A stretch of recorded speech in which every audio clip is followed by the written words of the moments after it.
सांगितलं। सार्वजनिक ठिकाणांहून पकडलेल्या भटक्या कुत्र्यांना लसीकरण किंवा नसबंदीनंतर परत सोडू नये या आपल्या पूर्वीच्या निर्देशांना सर्वोच्च न्यायालयाने आज मागे घेण्यास नकार दिला।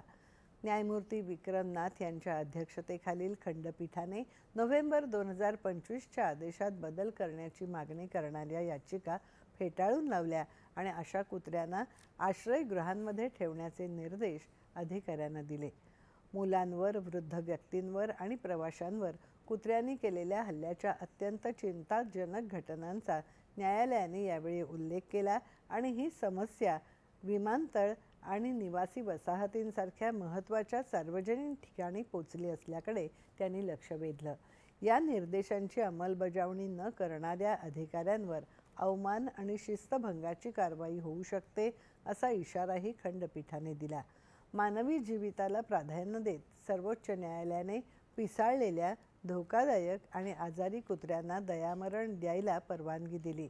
एखाद्या भागातील भटक्या कुत्र्यांची संख्या प्रमाणाबाहेर वाढल्यास आणि कुत्र्यांच्या चाव्यामुळे सार्वजनिक सुरक्षा बाधित होण्याचं प्रमाण वाढल्यास कायदेशीर सूचनांचं काटेकोर पालन करून हे पाऊल उचलायला न्यायालयाने अधिकाऱ्यांना परवानगी दिली आहे।